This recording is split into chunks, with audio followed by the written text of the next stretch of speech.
Under private members' business. Orders of the day, or? Debated second reading of Bill C-369, an act to amend the Bills of Exchange Act, Interpretation Act, and the Canada Labour Code, National Indigenous Peoples Day, standing in the name of Ms. Jolibois.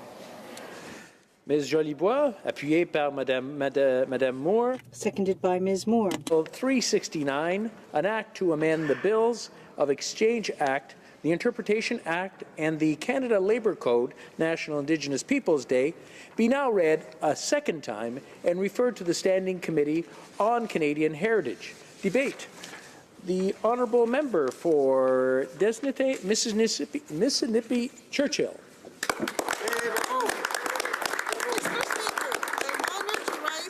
In the House of Commons to present the first hour of debate for my private member's bill C-369.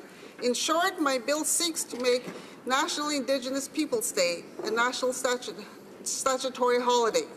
My bill proposes that June 21st be designated as a day to honor and recognize the unique culture, views, and contributions of First Nations, Inuit, and Métis status and non-status peoples have made to our collective society. As a First Nations woman and the Member of Parliament for Desnethé-Missinippi-Churchill River, I stand in determination for not only the communities in my riding, but also in solidarity with the First Nations, Inuit, and Métis from coast to coast to coast. I also stand with those Indigenous youth who are no longer with us. It's important for this House to recognize that my bill was originally meant to be presented on February 14th, but was pushed back because of the Take Note debate on the Indigenous experience in Canada's justice system. The lives and memories of Indigenous peoples affect us all in both profound and simple ways, and I would encourage all members to take a moment to reflect on these influences today. Mr. Speaker, one aim of my bill is to bring a sense of hope to Indigenous communities across Canada by creating a day that recognizes their lives, their culture, and their influence. My bill responds to one of the calls to action of the Truth and Reconciliation Commission. The Commission called, and I'm quoting here, upon the federal government in collaboration with Aboriginal peoples to establish as a statutory holiday a national day for truth and reconciliation to honor survivors, their families, and communities, and ensure that the public commemoration of the history and legacy of residential schools remain a vital component of the reconciliation process. Mr. Speaker, it doesn't get any clearer than that. If we as partners in reconciliation want to make the process of reconciliation seriously, it's crucial that the members of this House support my bill. My bill creates a public opportunity to better engage and understand the impacts of critical issues affecting Indigenous peoples and settler society. Among these issues, Mr. Speaker, are the long-lasting impacts of residential schools, the 60 Scoop, child foster care issues, our treaty relationships, and missing and murdered Indigenous women. These aren't issues that exist in the past. First Nations, Métis, and Northern children and youth are hurting. Their families and communities are struggling to secure employment and make ends meet. Families do not have access to services and become trapped in the cycle of poverty and foster care. In Saskatchewan alone, 87% of children in foster care are Indigenous. We must ask ourselves, what do our children see?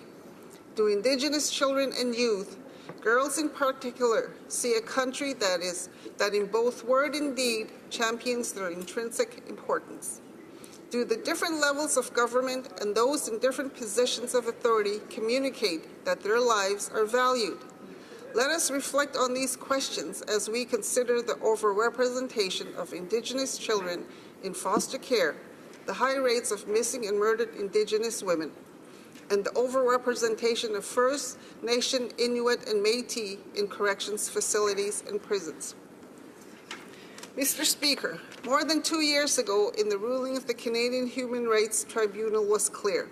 The Canadian government was guilty of racially discriminating against tens of thousands of First Nations children in systematically underfunding federal services.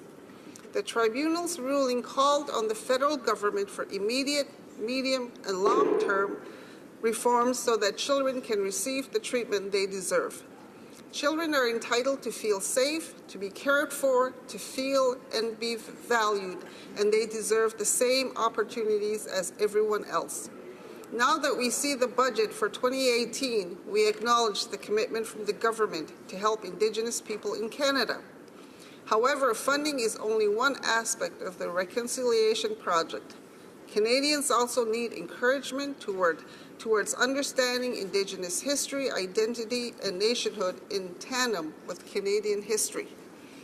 In order to strengthen the public's awareness and increase support of the nation-to-nation process vital to reconciliation, my bill provides an opportunity for all people living in Canada to celebrate, recognize, and honor First Nations, Inuit, and Métis peoples' diverse historical, cultural, and linguistic contributions. Passing Bill C-369 allows for a national opportunity not only to reflect on our history, but also to celebrate Indigenous culture. My bill would create time for all Canadians to reflect on our treaty relationships and other agreements with Indigenous nations. My bill creates a platform for us all to gather and involve ourselves in a conversation that leads to better understanding of the challenges and opportunities within Indigenous communities. Only when we work together can we make progress towards reconciliation. After all, we are stronger when we are together. Mr. Speaker, my bill is not the first time that National Aboriginal Day has been brought up in the House. National Aboriginal Day was the result of consultations and statements of support made by Indigenous groups across the country. In 1982, the National Indian Brotherhood, now known as the Assembly of First Nations, launched a campaign to have National Aboriginal Day recognized as a national holiday. Then in 1986, June 21 was proclaimed National Aboriginal Day by then Governor General of Canada, Romeo LeBlanc. Those who are paying attention will note that June 21st is also the summer solstice, which holds special significance to many Indigenous peoples in Canada. Now known as National Indigenous Peoples Day, June 21 is recognized as a statutory holiday in the Northwest Territories, and last May was declared a statutory holiday in the Yukon. A similar bill was tabled in the Ontario Legislature in September 2017, titled the Indigenous Day Act, A Path to Truth and Reconciliation. My bill is not unprecedented, and its principles have had success in Canada in the past. The Assembly of First Nations has been pushing for National Indigenous Peoples Day to be recognized federally for years. In fact, in 2016, the AFN passed a resolution at their annual General Assembly calling for June 21 to be a statutory holiday. Chief Bobby Cameron of the Federation of Sovereign Indigenous Nations has supported my motion. The Congress of Aboriginal Peoples supported C-369 when it was tabled under its original name. The National Chief, Robert Bertrand, was present at the press conference to voice his support publicly. UFCW Canada has endorsed this bill and reports that in 6 collective agreements in 4 different provinces, the National Indigenous Peoples Day is recognized as a paid holiday. The Ontario Public Service Employees Union endorsed the call for National Indigenous Peoples Day to become a statutory holiday. The Vancouver Aboriginal Child and Family Services Society has expressed the need to make National Indigenous Peoples Day a statutory holiday. We have received numerous letters and calls from Canadians, Indigenous and non-Indigenous, who are in favor of making June 21st a statutory holiday. Despite the historical precedent and significant support, Mr. Speaker, I do want to speak about some of the criticism that I've received about my bill. Mr. Speaker, it's no surprise to members of this House that the nature of our jobs brings criticism from those people who don't believe that we are doing our jobs well enough. However, a lot of what I've heard with regards to this bill has been unprofessional, illogical, uncalled for, and plainly put, racist. Being a First Nations woman from northern Saskatchewan, I have heard this type of language before, and I will hear it again in the future. Too many Indigenous people's lives lives with this language on a daily basis, and I firmly believe that taking steps towards reconciliation will alleviate at least some of the pain caused by this language. My bill also has been discussed publicly at the same time as the verdicts in the cases related to Colton Boucher and Tina Fontaine. While so much of the public conversation about Colton and Tina has been filled with love and calls for justice, too much of it has been about hate, misconceptions, biases, and individuals saying that the system worked. Mr. Speaker, this is the language a settler society uses to continue its oppression of Indigenous peoples.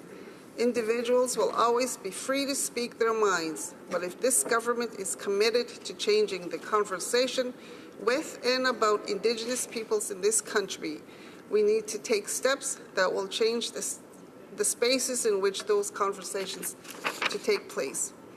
My bill, Mr. Speaker, is one such step. We as a government can't change the hearts and minds of Canadians or limit their expression, but what we can do together is change the environment where the process of reconciliation is taking place. As I've already said, my bill creates a day of reflection and celebration of Indigenous history and contributions to our collective society.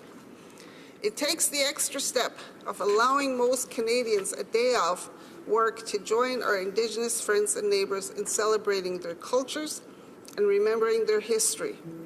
My bill is a necessary step towards changing the public conversation about Indigenous people in this country. And it's on us, Mr. Speaker, as members of this House to make time to do those things. Now we all know that it's not unprecedented for this House to make time for everyone in Canada to celebrate together.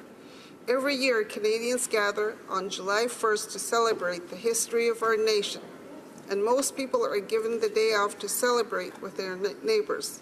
Every year, Canadians are given the day off work to celebrate Christmas or to take the day to spend time with their families and celebrate their own religious holidays. We also recognize new beginnings and give Canadians January 1 to think about the new year ahead of them. These days, among others, are days of national celebration. Further, Mr. Speaker, this House recognizes days of reflection and mourning as part of our national experience. November 11 is our day of remembrance, a day to understand and appreciate those who have served Canada in war, armed conflict, and peace. We also use Labor Day to remember the workers who suffered in dangerous conditions and enshrined workers' rights as human rights. In both of these respects, celebration and reflection, my bill fits with the historical precedent of statutory holidays in Canada. Mr. Speaker, let us not be bogged down by the conversations I've both listened to and been a part of that another statutory holiday is unnecessary and goes too far. Canada is a complex country, full of complex peoples and complex ideas. In many ways, we have too much to celebrate and too much to remember, but that should not take away from our national project of reconciliation. Mr. Speaker, it feels as though the time will never be right for a bill that asks for special recognition of Indigenous culture and history. But this government has continuously stated that the most important relationship is the one with Indigenous peoples. This same government has committed to answer the calls of the Truth and Reconciliation Commission in the spirit of healing and truth. It begs the question, Mr. Speaker, when is the right time? If the burden of reconciliation is too difficult for us to take on as a country, then we must seriously consider our roles as elected leaders in Canada. If reconciliation is too hard for our government to support in full, then we must seriously reconsider our government. Reconciliation was not meant to be a label or a chapter, title for a settler government to adopt as a symbol of progress. Reconciliation is not a feel-good promise of better days ahead for a colonial society.